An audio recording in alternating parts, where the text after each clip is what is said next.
Bihar assembly इंतखाब के लिए इत्तेहादी पार्टियों के दरमियान सीटों की तकसीम हुई।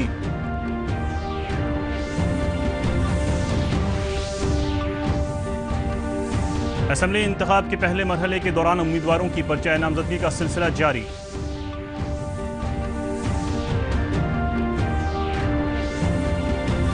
असेंबली इंतखाब के लिए जिलों में चलाई जा रही है वोटर बेदारी मुहिम।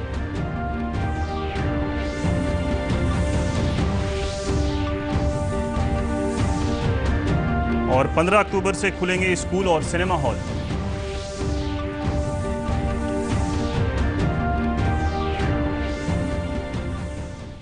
आदाब नाज़रीन, मैं हूं आपके साथ सलमान गनी और अब खबरें तफसील से। पहले मरहले की 71 असेंबली सीटों पर पर्चा नामजदगी की आखिरी तारीख जैसे जैसे नज़दीक आ रही है, रियासत में सियासी सरगर्मियां भी तेज़ हो गई हैं। धीरे धीरे सियासी हलीफ पार्टियों में सीटों की तकसीम में इत्तफाक बनना शुरू हो गया है। एक रिपोर्ट।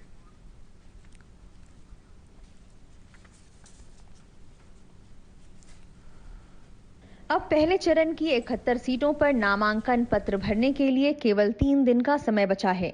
इसी कड़ी में एनडीए ने एक साझा प्रेस वार्ता में विधानसभा चुनाव की सीटों को लेकर अपनी स्थिति स्पष्ट कर दी है। जदयू के राष्ट्रीय अध्यक्ष और मुख्यमंत्री नीतीश कुमार ने बताया कि जदयू 122 और भाजपा 121 सीटों पर चुनावी मैदान में उतरेगी। आपको बता दें कि जदयू अपने कोटे से 7 सीटें हिंदुस्तानी आवाम मोर्चा को देगी, जबकि भाजपा अपने कोटे से विकासशील इंसान पार्टी को सीटें देगी।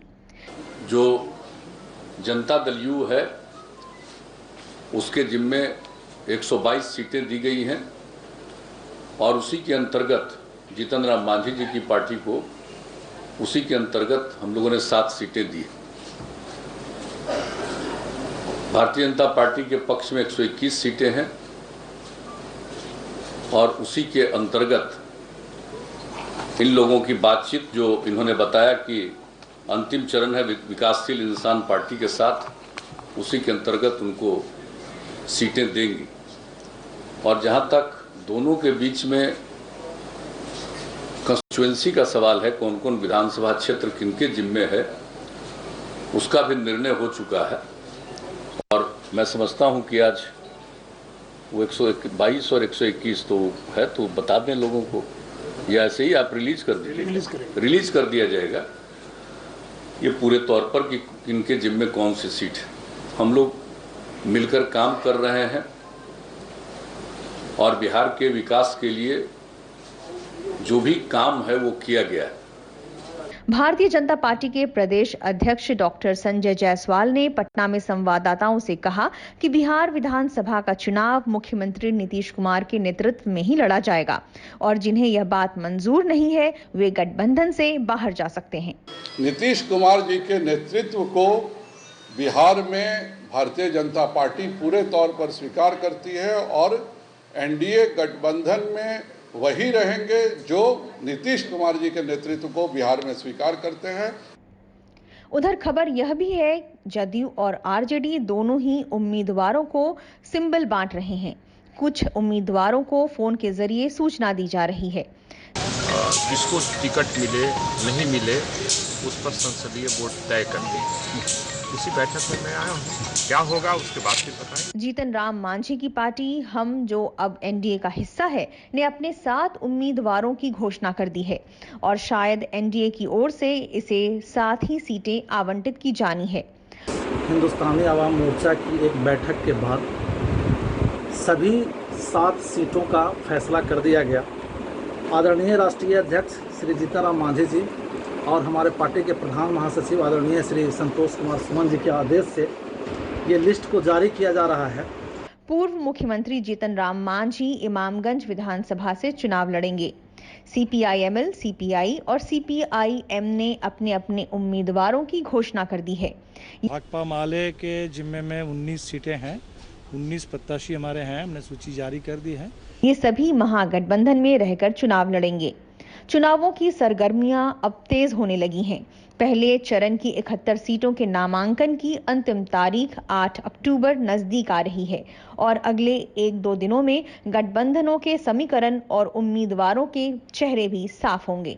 ब्यूरो रिपोर्ट, दूरदर्शन समाचार, पटना। बिहार असेंबली इंतखाब के लिए मशरकी चंपारण में जिला इलेक्टोरल अफसर की सदारत में सियासी पार्टियों के साथ एक मीटिंग हुई। मीटिंग में मिसाली ज़ाब्ते अखलाक को 100% मानने के साथ कोविड-19 के माहौल में हो रहे इंतखाब के लिए खुसूसी चौकसी बरतने पर सियासी पार्टियों और इंतजामिया के दरमियान इत्तफाक राय पर जाहिर किया गया। इस मौके पर जिला मजिस्ट्रेट शिरशत कपिल अशोक ने कोविड-19 के ज़ाब्ते को मानने, मास्क, सैनिटाइजर का इस्तेमाल करने और 2 गज का फासला बनाए रखने पर जोर दिया। सभी राजनीतिक दलों के जिलाध्यक्ष, उनके प्रतिनिधि एवं सारे आरओज के साथ जो है ईवीएम्स के फर्स्ट रैंडमाइजेशन की प्रक्रिया पूर्ण की गई है। पूर्वी चंपारण में जहां पे 12 असेंबली कॉन्स्टिट्यूएंसीज जो है मौजूद है। फर्स्ट रैंडमाइजेशन जो होता है वो इलेक्शन कमीशन ऑफ इंडिया का जो ईवीएम सॉफ्टवेयर है रैंडमली ईवीएम को एसी वाइज अलोकेट कर देता है, उसके माध्यम से किया गया है। मगरबी चंपारण में जिला मजिस्ट्रेट कुंदन कुमार ने बिहार असेंबली इंतखाब और वाल्मीकि नगर लोकसभा ज़िमनी इंतखाब को कामयाब बनाने और मुलाजमीन को ट्रेनिंग देने के लिए डमी पोलिंग मरकज़ का इफ्तिताह किया। इस दौरान जिला मजिस्ट्रेट ने कहा कि कोविड-19 के दौर में इंतखाब कराना एक चैलेंज है जिसे हर हाल में पूरा किया जाएगा।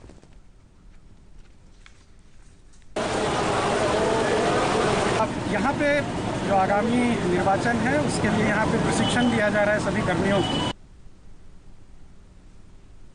वहीं वोटरों को बेदार करने के लिए नवादा जिले में पोलिंग मुलाजमीन को लगातार ट्रेनिंग दी जा रही है। मास्टर ट्रेनर अलखदेव यादव ने बताया कि पोलिंग मुलाजमीन को डमी वोटिंग करने के अमल से इंतखाबी बारीकी को समझाया जा रहा है। उन्होंने बताया कि इंतखाबी ड्यूटी में तैनात मुलाजमीन को कोरोना से बचाव की भी जानकारी दी जा रही है। आपको हर हालत में इच्छा करना है और यदि आपको अब आ गए तो वो पोल उनके सामने शुरू हो गया। यदि टाइम पर नहीं आए एजेंट पोल के बारे में जानकारी मिली है, कैसे वोट दिया जाता है। मैंने 1 नंबर का बटन दबाया, वीवीपैट में 1 नंबर का सैंपल दिखा और 7 सेकंड तक वहाँ पर विजिबल रहा। उसके बाद वो इनविजिबल हुआ। इससे ये पता चलता है जो मैंने वोट दिया है वही सही उम्मीदवार को वोट दिया या नहीं किया। सर के द्वारा वो बिल्कुल हम लोग को समझ में आ रहा है कैसे कंट्रोल यूनिट को, वीवीपैट को हमको अरेंज करना है, कैसे मॉक पोल होता है, मॉक पोल का टाइमिंग क्या है, पेट्रोलिंग पार्टी कब आएगी, इसकी जो समझ जानकारी है उससे हम लोग पूरी तरह से संतुष्ट हैं। बिहार असेंबली की 245 में से 71 सीटों पर पहले मरहले के इंतखाब के लिए पर्चा नामजदगी दाखिल करने का काम जारी है। पहले मरहले के इंतखाब के लिए पर्चा नामजदगी दाखिल करने की कल आखिरी तारीख है। आज बाढ़ से एनडीए के उम्मीदवार ज्ञानेंद्र सिंह ज्ञानू, मोकामा से आरजेडी के उम्मीदवार आनंद सिंह, लखीसराय से प्रहलाद यादव, नवादा से एनडीए के 5 और महागठबंधन के अलावा दीगर इलाकाई सियासी पार्टियों के उम्मीदवार भी पर्चा दाखिल करेंगे। जमुई जिले में श्री सिंह, एमएलए विजय प्रकाश, आरएलएसपी के साबिक एमएलए अजय प्रताप, झाझा से दामोदर रावत, चकाई से सुमित कुमार के अलावा दीगर पार्टी के उम्मीदवार भी पर्चा नामजदगी दाखिल करेंगे। रियासती इलेक्शन के मुताबिक पहले मरहले के 71 में से 49 सीटों के लिए 111 उम्मीदवारों ने पर्चा नामजदगी दाखिल किया है। जहानाबाद से जेडीयू के कृष्ण नंदन वर्मा, उत्तरी से जेडीयू के मनोरमा देवी, इमामगंज से आरजेडी के उदय नारायण चौधरी और हिंदुस्तानी अवाम मोर्चा के सदर जीतन राम मांझी, टिकारी से भी हिंदुस्तानी अवाम मोर्चा के अनिल कुमार और सुशील समाज दल पार्टी की पूनम कुमारी, पालीगंज से भारतीय कम्युनिस्ट पार्टी माले के संदीप सौरभ समेत कई आज़ाद उम्मीदवारों ने भी पर्चा नामजदगी दाखिल किया। चुनौती रहता था, सबसे ज़्यादा था बिजली का, रोड का, ड्रिंकिंग वाटर का और शिक्षा का, स्वास्थ्य का बहुत बड़ा समस्या था और उस समय सब चीज़ में जर्जरी था। आप जाके देख लीजिए, आधुनिक थाना है, आधुनिक हॉस्पिटल है, आधुनिक रोड है, आधुनिक बिजलीकरण है, विद्युतीकरण है वहाँ पर। तो हम बने हैं तो उसको हम बिल्कुल अपने शरीर के तरह उसको सजा के रखें और सजा के रखेंगे भी आगे। देखिए, हमारे राजनीतिक गुरु कोई नहीं रहे हैं। हमारे राजनीतिक गुरु और जिनको मैं गुरु मानता हूँ, माननीय नेता नीतीश कुमार जी। नीतीश कुमार जी ने बिहार को एक नई गति ही नहीं बल्कि नई दिशा देने का काम किया है। इसलिए हमारे राजनीतिक गुरु माननीय नेता नीतीश कुमार जी हैं और हमारा ये मानना है कि नीतीश कुमार जी की जो विचारधारा है, जो सोच है, उसे हम बिहार के जन जन तक पहुंचाने का काम करेंगे, कोने कोने तक। मरकजी हुकूमत ने आइंदा 15 अक्टूबर से स्कूलों को खोलने के लिए नई गाइडलाइन जारी की है। गाइडलाइन में कहा गया है कि स्कूल खोलने से कबल इसे सैनिटाइज करना होगा। इसके अलावा स्कूल में सफाई रखने के लिए एक टास्क टीम की भी तश्कील करनी होगी। इस बात पर भी जोर दिया गया कि तलबा के दरमियान समाजी फासला कायम रहे, साथ ही बच्चों के स्कूल में आने जाने का वक्त अलग अलग होगा।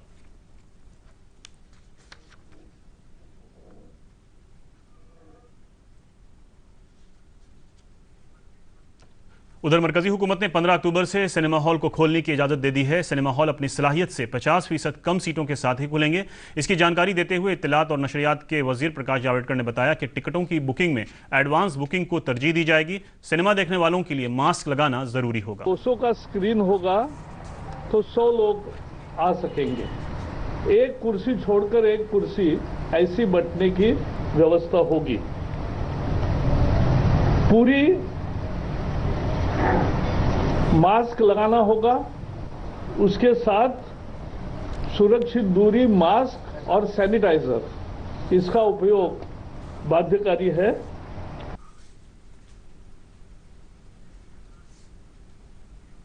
और अब देखते हैं 3 मिनट में 10 खबरें। भारत में प्रोजेक्ट टाइगर की कामयाबी से बाघों की तादाद हो रही है दोगुनी। वजीर आजम नरेंद्र मोदी ने कहा, दुनिया में सबसे ज्यादा बाघ हिंदुस्तान में है।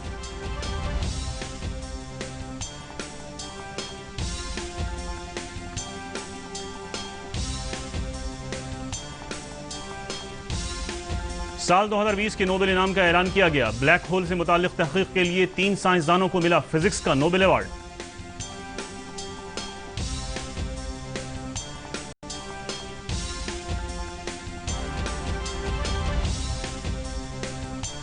ड्रग्स मामले में रिया चक्रवर्ती, सैमुअल मरांडा और दीपेश सावंत को जमानत मिली, जबकि शोविक चक्रवर्ती अभी जेल में ही रहेंगे।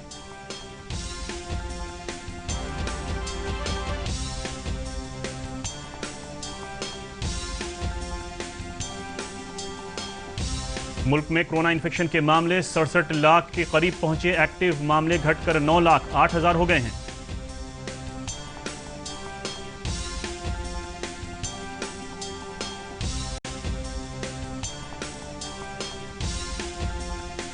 रियासत में कोरोना मरीजों की सेहतयाब होने की शरह 93.59% हो गई है। 24 घंटे के दौरान 1255 लोग हुए सेहतयाब।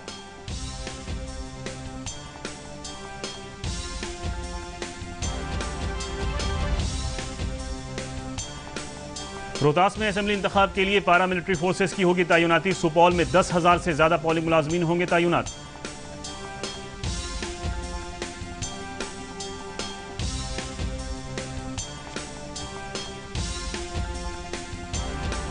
साबिक एमएलए सुनील पांडे ने लोक जनशक्ति पार्टी छोड़ी। आजाद उम्मीदवार के तौर पर तिरारी असेंबली हलके से लड़ेंगे इंतखाब।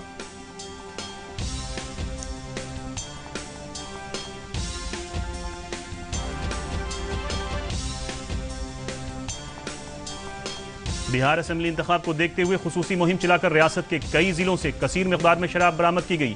11 स्मगलर गिरफ्तार।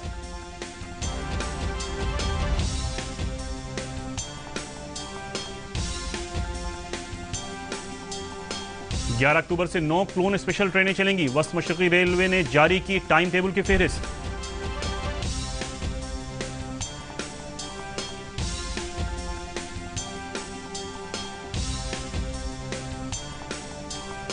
करबला की जंग में शहीद हुए हजरत इमाम हुसैन समेत 72 साथियों की याद में पटना सिटी के नौजर कटरा इमामबाड़ा में अकीदतमंदों ने आग के अंगारों पर चलकर मातम किया।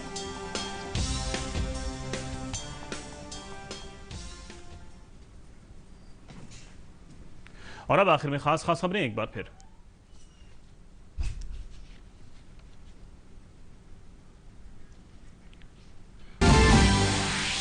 बिहार असेंबली इंतखाब के लिए इत्तेहादी पार्टियों के दरमियान सीटों की तकसीम हुई।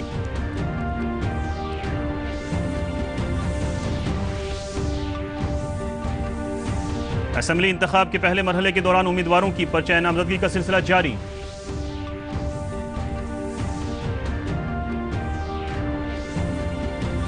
असेंबली इंतखाब के लिए जिलों में चलाई जा रही है वोटर बेदारी मुहिम।